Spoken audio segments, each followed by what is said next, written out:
Solomon's quarry sits on the rock escarpment of Mount Moriah, also referred to as the Temple Mount. 1 Kings chapter 6 verse 1. At the king's command they removed from the quarry large blocks of high-grade stone to provide a foundation of dressed stone for the temple. Verse 18. The craftsmen of Solomon and Hiram and workers from Byblos cut and prepared the timber and stone for the building of the temple.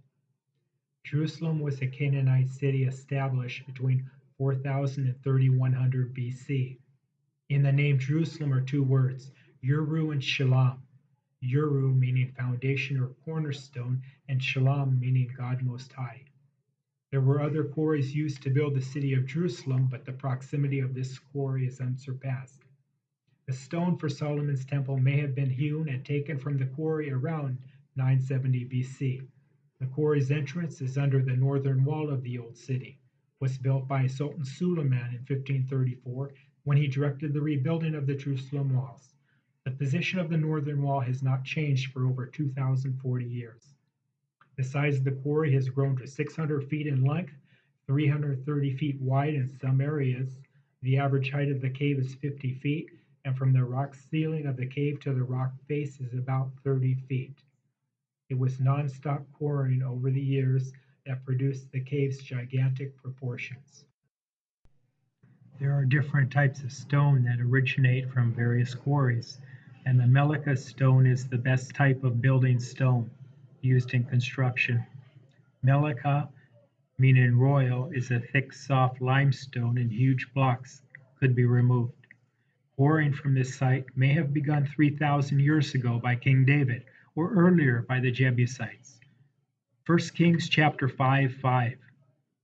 I intend therefore to build a temple for the name of the Lord my God, as the Lord told my father David when he said, your son, whom I will put on the throne in your place, will build a temple for my name.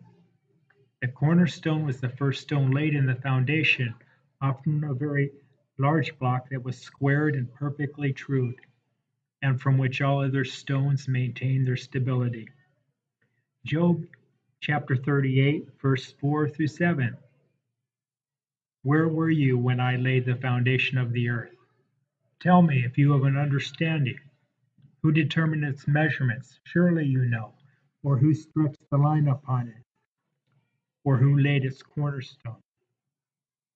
Solomon had 70,000 carriers and 80,000 stonecutters in the hills and 3,300 foremen supervising the workforce.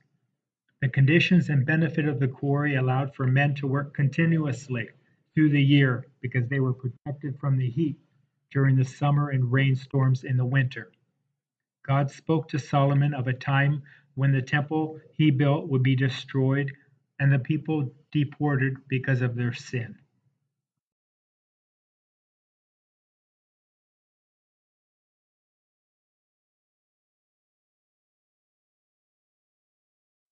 Second Chronicles chapter 16, verse 19.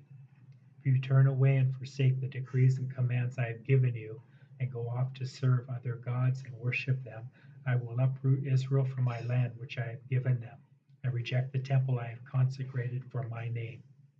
Solomon's quarry is also known as Zedekiah's cave. 2 Kings chapter 25 and Jeremiah chapter 52 tell us of Zedekiah fleeing the city of Jerusalem. Jerusalem was destroyed by the Babylonians in 586 BC. Zedekiah and his men may have used the area beneath the temple and the passageways of the quarry to escape the Babylonians, who would encircle the city for 24 months.